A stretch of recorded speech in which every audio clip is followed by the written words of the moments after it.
Listen to the steel symphony of the urban landscape, a complex harmony of ambition, noise, and the silent dreams of millions.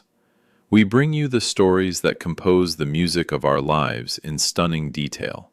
Click subscribe now and tune into the heart of the city. The call came at 11:47 on a Tuesday night. I know the exact time because I was still awake, sitting in my recliner with a cold cup of coffee and a legal brief I'd been pretending to read for the past hour. When my phone buzzed on the side table, I saw my daughter-in-law's name on the screen and felt something cold move through my chest. She never called me. Not once in 11 years of marriage to my son had Rachel ever called me directly. I let it ring. She called again 30 seconds later. I picked up on the third ring. "Dad," she said, and her voice had that particular quality I'd learned to recognize over the past year, the one that was carefully constructed to sound worried while meaning something else entirely. "Dad, I'm so sorry to bother you this late. It's about the facility paperwork. The doctors need your signature on a few things before tomorrow morning. You know how these hospitals are." I did know how hospitals were. I'd spent 40 years as a civil engineer, building bridges and overpasses across half of Texas. I knew how institutions worked, how paperwork worked, how people used urgency to bypass careful thinking. Rachel had been using urgency on me for 11 months. Ever since my son David brought her to my house in Austin for what he called a family meeting, and what turned out to be an ambush. "I'll come by the hospital in the morning," I said. First thing. The pause on her end lasted exactly 2 seconds too long. "The thing is," she said carefully, "Dr. Whitmore is only available until 7. If we miss this window, we might have to wait another week to get the evaluation rescheduled. And you know the insurance situation is already complicated." "I know," I said. "I'll be there at 6:30. She said goodnight in a voice that wanted to sound relieved, but didn't quite manage it. I set the phone down and sat in the dark for a long time. The evaluation she was referring to was a cognitive assessment. My cognitive assessment. Rachel and David had spent the past 4 months building a case, with Dr. Whitmore's assistance, that I was showing signs of early-stage dementia. They had a file. I'd seen part of it, through channels I won't discuss yet. The file contained testimony from neighbors they'd spoken to, a housekeeper I'd let go 8 months earlier for unrelated reasons, and 2 distant cousins I hadn't spoken to in years. It contained a letter from Dr. Whitmore himself, stating that, based on preliminary observations, he had concerns about my executive functioning and recommended a full psychiatric evaluation. What it did not contain was anything that was true. I was 67 years old. I had my full faculties. I worked out 3 mornings a week, read 2 books a month, and had, just 6 weeks prior, completed a 14-mile structural survey on foot for a consulting project outside San Antonio. The closest I'd come to cognitive impairment was occasionally forgetting where I'd put my reading glasses, which was something I'd been doing since I was 45. But Rachel and David didn't need the assessment to be accurate. They needed it to be official. Because if a court-appointed physician declared me mentally unfit, David could petition for legal guardianship. And if he had guardianship, he would control my assets. My savings, my pension, my investments, and, most importantly, the 40-acre property outside Dripping Springs that had been in my family for 3 generations and was now worth, conservatively, $2.4 million. That was what this was about. That land. That had always been what it was about. I should have seen it coming sooner. Looking back, the signs were there from the beginning. The way Rachel's eyes moved around my house the first time David brought her home for Thanksgiving, cataloging, calculating. The questions she started asking 18 months into their marriage, casual questions dropped into normal conversation, like stones into still water. "Dad, have you thought about what happens to the Dripping Springs property if something happens to you?" "Dad, David mentioned you don't have a trust set up. Is that right?" "Dad, we were talking to a financial planner and he said a lot of people your age are surprised by how complicated estate situations can get." I answered the questions. I was patient. I thought she was simply being responsible, the way young people sometimes are when they first start thinking seriously about the future. Then David lost his job. He was a project manager at a tech company in Austin. The layoffs came in waves across the industry, and David was in the 3rd wave, March of last year. He told me about it the same week, and I offered to help, the way a father does. I lent him $40,000. No contract, no interest, no deadline, because he was my son, and I trusted him. By June, Rachel had started calling Dr. Whitmore. I found that out from my neighbor Carol, who is 72 and sharp as a tack, and who happened to mention at a neighborhood cookout that she'd had a very interesting visit from a young woman asking questions about me. Dark hair, very pretty, very polite, asked Carol if she'd noticed me seeming confused lately, leaving the stove on, forgetting conversations, that kind of thing. Carol told the woman she hadn't noticed anything of the sort, and thought the question was strange. I thanked Carol for telling me and went home and sat in my kitchen for 3 hours. That evening, I called my attorney, a woman named Patricia Odom, who I'd worked with for 15 years on property and contract matters. I told her what Carol had told me. Patricia listened without interrupting, which is one of the things I've always respected about her. When I finished, she was quiet for a moment. Then she said, "Tell me everything that's happened in the last year. Everything you remember." I told her.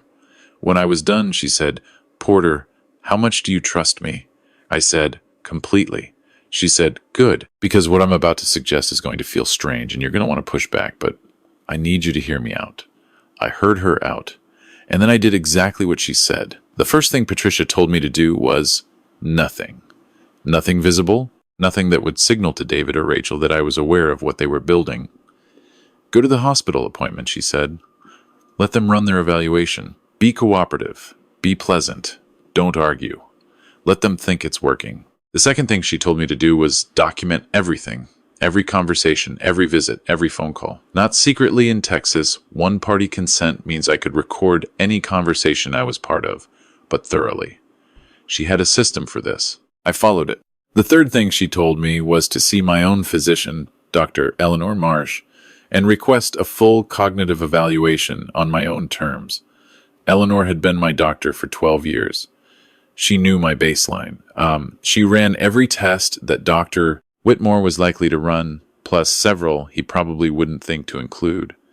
Her conclusions were documented, dated, and notarized before David and Rachel's case had formally begun. The fourth thing Patricia told me to do was update my estate plan. Not change it substantially, that would look reactive. Just formalize what already existed. I put the Dripping Springs property in a properly structured trust with specific conditions and a named independent trustee, a longtime family friend named George Reyes who had no financial interest in my estate and an impeccable reputation. I also updated my medical power of attorney, removing David and naming Patricia as my legal representative in medical matters. I did not tell David any of this. The fifth thing Patricia told me to do was wait. And that, honestly, was the hardest part.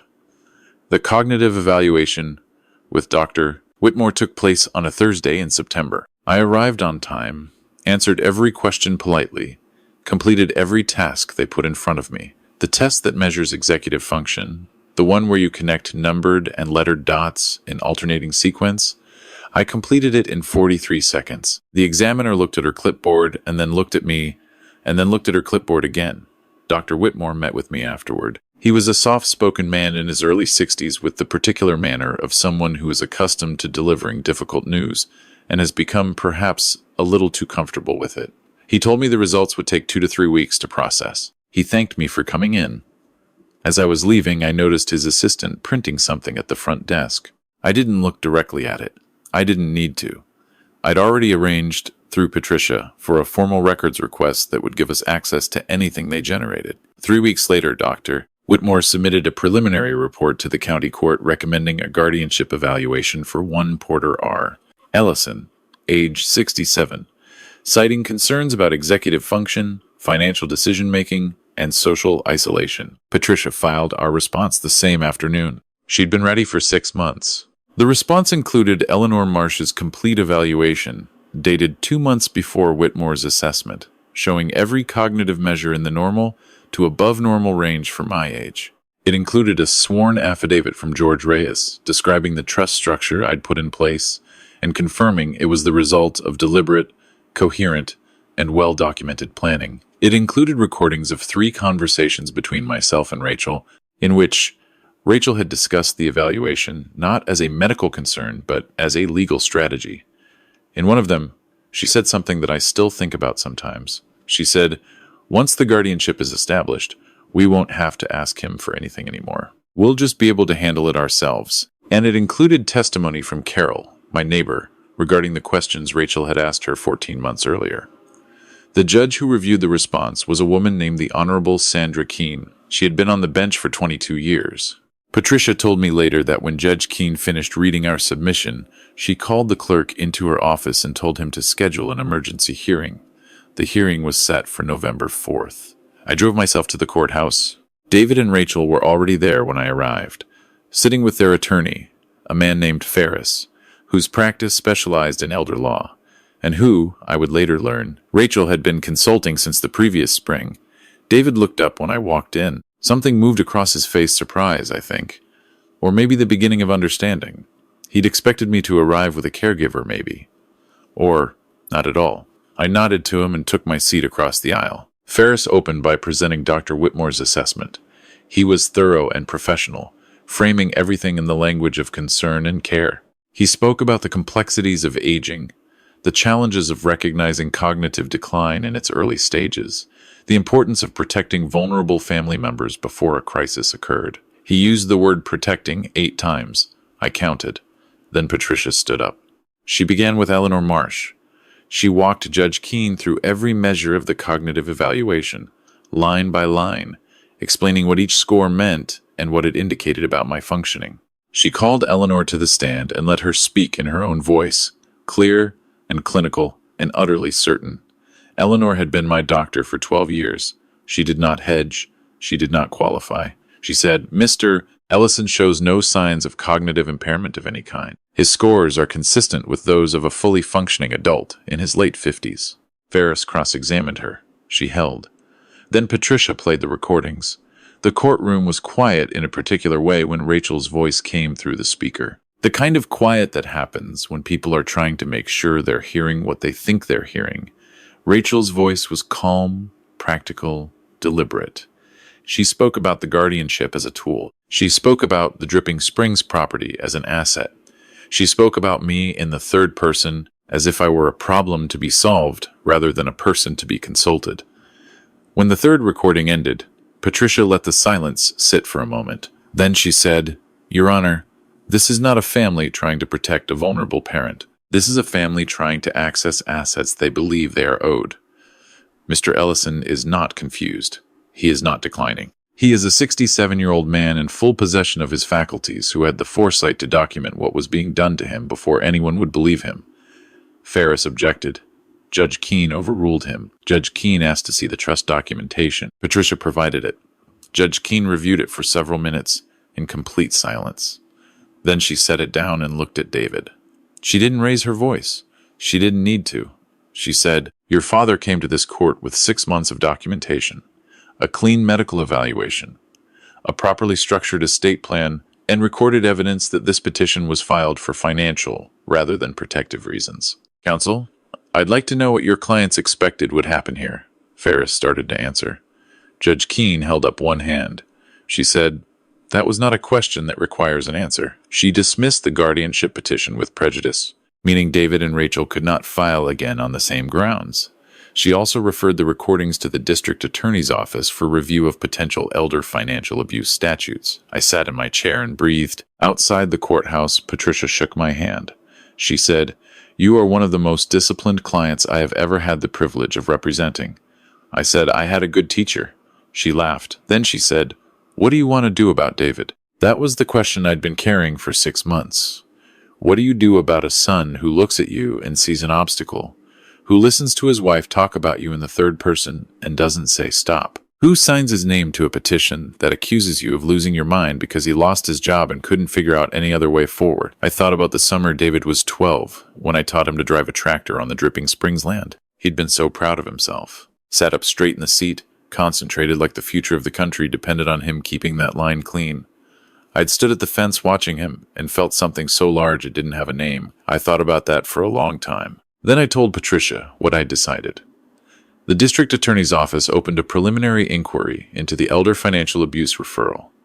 Patricia cooperated fully. Ferris, David and Rachel's attorney, withdrew from the case 3 weeks later, citing irreconcilable differences with his clients regarding strategy, which, in legal language, generally means his clients wouldn't take his advice to settle. David called me the day after Ferris withdrew. I answered. He didn't apologize. I want to be honest about that. He started with justifications, with the word Rachel 11 times in the first 4 minutes, with the argument that they'd been genuinely worried that Doc Whitmore had come highly recommended, that they'd only done what they thought was right. He sounded like a man who was reciting reasons he'd written down ahead of time. I let him finish. Then I said, David, I know exactly what happened, and I know exactly when it started, and I know exactly whose voice is on those recordings. So I need you to understand something. I'm not going to pretend I don't.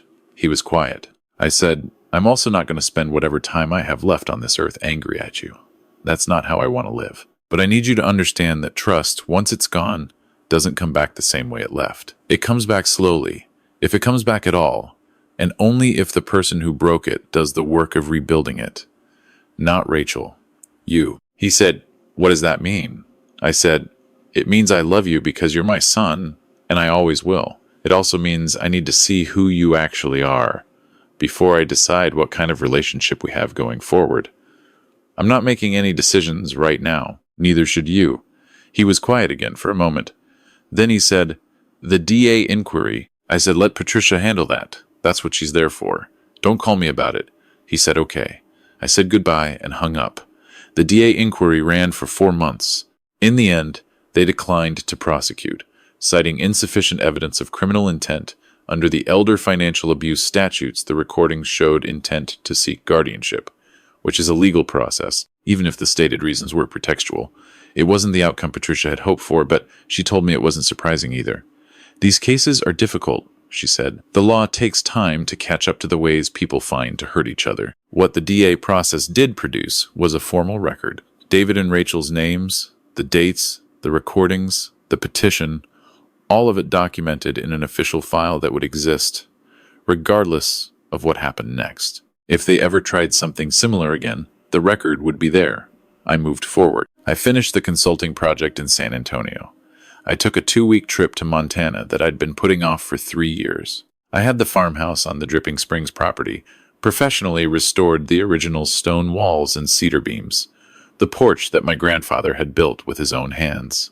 I sat on that porch on a Saturday morning in early spring with a cup of black coffee and watched the sun come up over the hill country and felt something loosen in my chest that I hadn't realized had been tight. George Reyes came out that weekend to review the trust documentation with me. We sat at the kitchen table with the paperwork spread between us and a pot of coffee going and talked through every provision. The land was protected. The conditions were clear. There was nothing to dispute, nothing to contest, no ambiguity that a clever attorney could turn into an argument. George said, most people don't do it this way. Most people wait until something goes wrong. I said, I've spent 40 years building structures. The whole point is to think about failure before it happens. He nodded. Then he said, what about David? It was the question everyone kept asking. Patricia, George, Carol from next door, my brother in Albuquerque, who'd followed the whole thing with what I can only describe as horrified fascination. Everyone wanted to know what I was going to do about my son, and the honest answer, the one I'd been sitting with long enough to trust it, was that I didn't know yet, which was its own kind of answer.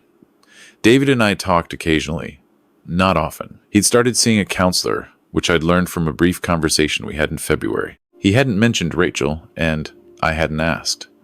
Some information I could wait for. Some I might never need. What I knew was this.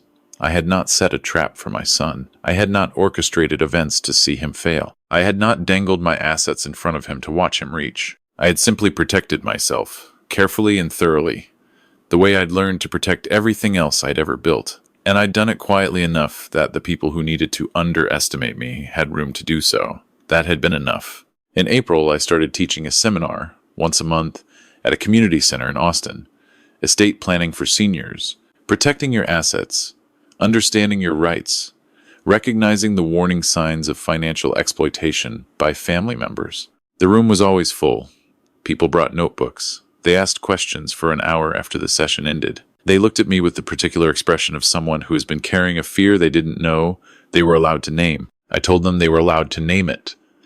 I told them the law could protect them if they were willing to plan before they needed it, before the crisis, before the petition arrived in the mail, before a doctor they'd never met was filing reports about their executive function. I told them to find a good attorney and trust her completely. I told them that their children's need was not their obligation, and their love was not a liability, and their age was not evidence of incapacity, and anyone who tried to tell them otherwise was not protecting them. They wrote that last part down. One evening after a session, a man about my age stopped me on the way to the parking lot. He was a former contractor, he said, recently retired, with a daughter and son-in-law who had started asking questions that felt wrong. I stopped and turned around. "Tell me," I said, "everything that's happened in the last year." He told me. I gave him Patricia's number. On the drive home, the radio was off, and the windows were down, and the air smelled like cedar, and the particular clean smell of a Texas night that I have never been able to describe properly to anyone who hasn't lived here. I turned onto the long gravel road that runs up to the farmhouse and saw the lights I'd left on in the kitchen. My house. My land. 3 generations and counting. I parked and sat in the truck for a minute before going inside. David had thought that because I was 67, and because he was younger and Rachel was clever and Dr. Whitmore had a title and a practice and an official letterhead, he had an advantage. He had thought that love made me vulnerable, that trust made me naive. That being a father meant being unwilling to fight back. He hadn't counted on 40 years of looking at a structure and asking where it would break. He hadn't counted on the fact that I'd been asking that question about my own life for a very long time. I got out of the truck and walked up to the porch and stood there for a moment in the dark, looking out at the hill country, at the stars that come out here in a way they never do in the city, at the land that was not going anywhere.